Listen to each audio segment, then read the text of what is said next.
Hey, quick reminder of what I'm doing here. What I'm doing is I'm reading guidelines. My mentor told me I should be reading guidelines on a regular basis.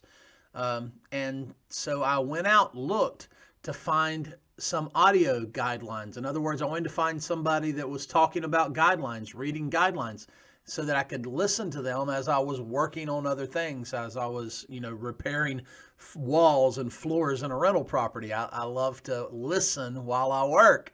I don't whistle, but I listen. Anyway, I couldn't find anybody just talking about guidelines. So I'm opening up and reading guidelines every day, and I'm sharing them with you.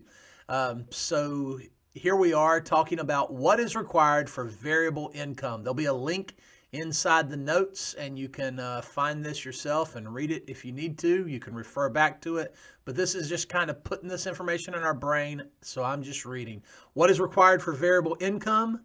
All income that is calculated by an averaging method must be reviewed to assess the borrower's history of receipt, the frequency of payment, and the trending of the amount of income being received.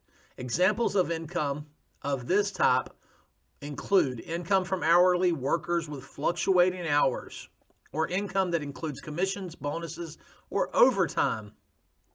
History of receipt. 2 or more years of receipt of a particular type of variable income is recommended. Keyword there, recommended. However, variable income that has been received for 12 to 24 months may be considered as acceptable income as long as the borrower's loan application demonstrates that there are positive factors that reasonably offset the shorter income history.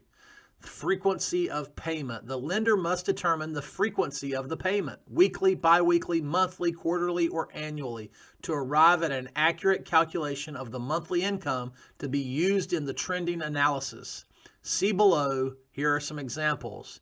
If a borrower is paid an annual bonus on March the 31st of each year, the amount of the March bonus should be divided by 12 to obtain an accurate calculation of the current monthly bonus amount. Note that dividing the bonus received on March 31st by 3 months produces a much higher inaccurate monthly average. Geez, that seems so obvious, I shouldn't have had to read it.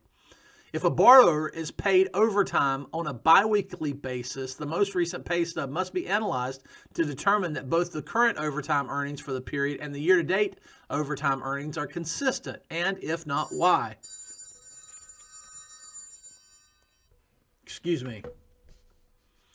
And if not, why? Where was I? I wish you could help me. There you are. There are legitimate reasons why these amounts may be inconsistent, yet still eligible for use as qualifying income. For example, borrowers may have overtime income that is cyclical. Transportation employees who operate snowplows in winter, package delivery services who work longer hours through the holidays. The lender must investigate the difference between current period overtime and year-to-date earnings and document the analysis before using the income amount in the trending analysis. Let me tell you a quick story. We did a loan for someone that lived, his lifestyle was working for one movie producing company. I don't know what the company, I don't know how to call that. But anyway, they would start a company to produce a movie, then they would fire or lay off all their workers, and then a different movie company would come along and hire him. So he was hired and dismissed regularly. He had no consistent job history, but because it was regular and consistent, he kept getting hired. He kept getting hired to new movies. We were able to make it work. So I just want to take another moment and advertise for Churchill here. He had been turned down by other lenders. If you want to work with me, you'd like to work with Churchill, you'd like to talk to me about that, please do so. Commercial break's over. Let me go back to reading. Where were we at here? Income trending. Okay.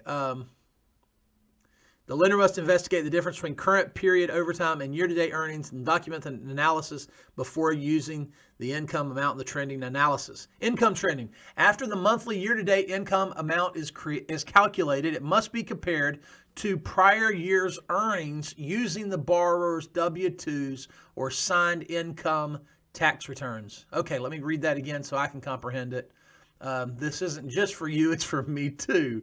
After the monthly year-to-date income amount is calculated, it must be compared to the prior year's earnings using the borrower's W-2s or signed federal tax returns or a standard VOE completed by the employer or third-party employment verification vendor. If the trend in the amount of income is stable or increasing, the income should be averaged. If the trend was declining but has since stabilized and there's no reason to believe that the borrower will not continue to be employed at the current level, the current lower amount of variable income must be used. If the trend is declining, the income may not be stable.